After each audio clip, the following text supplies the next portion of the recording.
In the case of Gregg versus Georgia in 1976, the U.S. Supreme Court officially reaffirmed its acceptance of the use of the death penalty, but there's been debate about the morality of capital punishment since well before then. So what is the right answer to this law, and what can we do to reform it either way?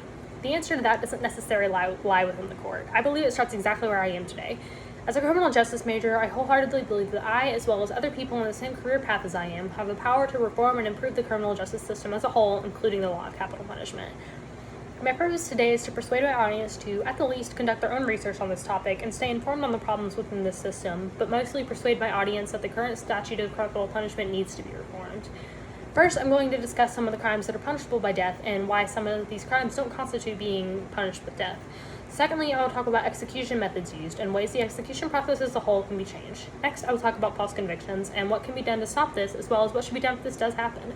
Lastly, I will discuss the advantages and disadvantages of capital punishment, as well as the advantages of life imprisonment over execution. First, let's talk about capital punishment as a whole. I'll be using Texas as my primary example today, so let's go ahead and discuss what crimes are punishable by death in our state. According to the Charleston Law Library, the list of crimes punishable by death in Texas are as follows. Murders of officials such as public safety officers, correctional officers, judges, and firefighters in the line of duty, murders committed during other crimes such as burglary, kidnapping, aggravated rape, and arson, multiple murders, murder by a state prison inmate already serving a life sentence, murder during a prison escape, murder for remuneration, which is basically just a way of saying a paid assassin, and a murder of a child under 6. Now, with these statutes in mind, let's talk about whether or not some of these crimes should truly be punishable by death or not. Robert Blecker at New York Law School sums it up well. Capital punishment should be reserved for genuinely heinous crimes such as mass murder, terrorism, and truly sadistic serial killers. Quoting Mr. Blecker directly, robbery, burglary other than home invasion, and drugs should not elevate murder into capital felony murder. If we drop economic crimes such as robbery and drugs as aggravating circumstances, racial disparity will drop significantly. Next, let's touch on execution methods. According to the Texas Department of Criminal Justice, since 1977, Texas has executed prisoners using a lethal dose of pentobarbital. The issue with this method is that in the United States, the Death Penalty Information Center estimates that 3.15% of executions using this method are botched. That isn't necessarily a lot, but it is when you realize that it has the highest botch rate out of any other execution method. So, what are the alternatives? In his article, Robert Blecker explains that we must be clear on the notion that we are punishing a criminal. It needs to be clear that this isn't a way out of punishment, that the criminal did something so heinous that they need to die for it. As well, we should give the victim's family a choice on what method is used to execute the prisoner.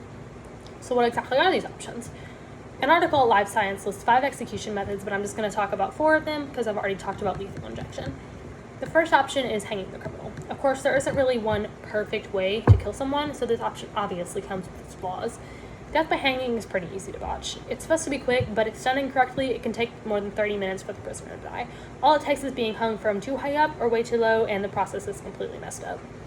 The next method is electrocution, and you probably thought of Ted Bundy when I said that, but the thing about his execution is that it was successful. Some other prisoners haven't been so lucky. Typically, a prisoner is set to die by electrocution is given one shock that stops their heart. Unfortunately, though, sometimes it takes more than one shock to kill a prisoner, and witnesses have reported smoke, even flames, coming from the prisoner's body. Ironically, this method is considered more humane than hanging. Now, as per humane ways of execution goes, the gas chamber is not one of them. It was meant to be a more humane method, but when you really look at it, you could probably come up with at least 3 better ways than this.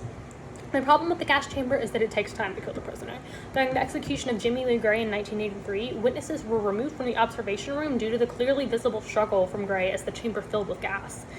The last method I'm going to talk about, the use of a firing squad, is seemingly the most popular, more humane option of execution.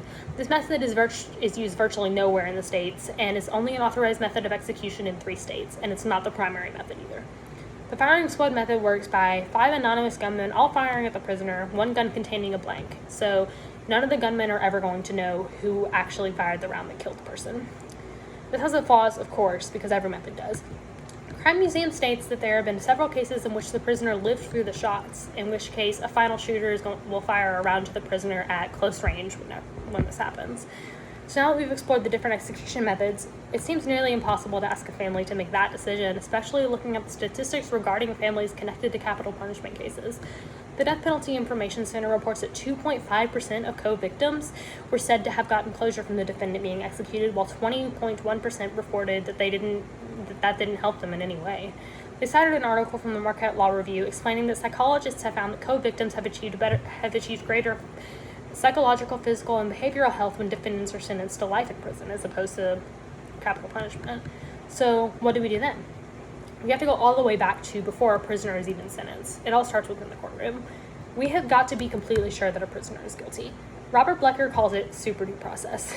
We need to have a prosecution that can prove a defendant's guilt so beyond reasonable doubt that the jury is completely unanimous and there is no doubt at all that this person is guilty. The jury could, of course, this still shouldn't be enough.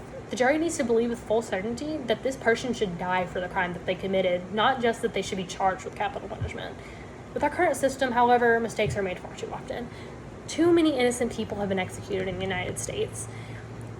The percentage of innocent people on death row is 4.1%, but in my opinion, that is way too high. The percentage should be 0, and it becomes a very, very large problem when people start justifying the deaths of innocents as a means to an end. So, paired with my previous statements about reformations to these trials, let's talk about what to do when we convict someone who we later find innocent. Robert Blecker discusses this instance at length. If a prisoner is given a sentence of capital punishment and new evidence, a recantation of witness testimony, or shoddy police work finds the defendant innocent, the prisoner should be immediately released. Too often these appeals are denied regardless of the reasonable doubt that casted to file the appeal in the first place. The defendant should then be paid reparations for the gross miscarriage of justice. So what happens to the official personnel involved? If the officers involved in the arrest and trial withheld evidence, lied to gain a conviction, or misused their power in any other way, they are to be tried for attempted murder or reckless endangerment. If a prisoner is nearly executed and then later found innocent, the officers involved need to be punished accordingly. Too often, law enforcement officials get away with essentially the same things people are being executed for. And if we want to reform the system and this law, people need to be held accountable. So now let's discuss my last point. I can't leave here without weighing the pros and cons of capital punishment, so let's talk about some reasons people believe capital punishment is necessary. Future of Working listed 18 advantages and disadvantages of the death penalty, but because my time is limited, I'm not going to discuss every single one of them. The first reason for the death penalty is that this punishment can deter violent crime. Quoting the article, it is a form of incapacitation that helps to protect society by preventing future crime in this manner. Of course, statistics disprove this statement. Evidence suggests the opposite, actually. So, if statistics disprove the statement of crime deterrence, what are some other pro-arguments? Another one is that this law can be carried out humanely, but simply put, you cannot humanely end someone's life. As I discussed earlier, every single method of execution has flaws and all of them can be botched in some way. The last advantage I will talk about is that the death penalty does not re-victimize family. This statement is conflicting because, like I stated before, around 20% of families reported that they didn't feel better after the defendant was executed. The Death Penalty Information Center cited Florida therapist Lula Redmond as explaining, more often than not, families of murder victims do not experience the relief they expected to feel at the execution. Taking a life doesn't fill that void, but it's generally not until after the execution that families realize this. So with that statement, let's talk about the overwhelming disadvantages of capital punishment. Many organizations have explained that capital punishment is the ultimate denial of human rights when it is carried out. Another side of that is that death penalty trials, as well as housing death row inmates and actually carrying out the execution, is much, much more expensive than life imprisonment. Now, I touched on the topic of corruption a little bit earlier. This is another big con to this law. Evidence used to convict these defendants can be tainted, leading to more innocent people being convicted and executed. And that leads to the next con. There is no reversing this if a person is found innocent after they're executed, and the state, as well as every officer involved, is left to cope with the knowledge that they sentenced an innocent human being to death. The last point I'm going to talk about is the fact that some people just do not care. Some criminals are not going to be faced by the idea of being punished with death, where their only thought at that moment is the thrill of what they're doing. So what are we supposed to do now? I presented a lot of information here today. Some of the crimes punishable by death, different execution methods, the pros and cons of capital punishment, and lastly, what we can do about it. It's a heavy topic discussing ways to reform our very large, very complex justice system. I think it's important for our generation to be aware of all the issues I talked about, as well as being involved in an effort to make things better. My purpose today was to persuade my audience to take action against injustice and work towards the reformation of our criminal justice system, so I'm going to leave here with one last thing. Keep yourself informed about the current situation in our justice system. Conduct your own research on the disparities within capital punishment. No more innocent people need to die, and no one else needs to sit on death row for something that never should have even warranted that sentence in the first place.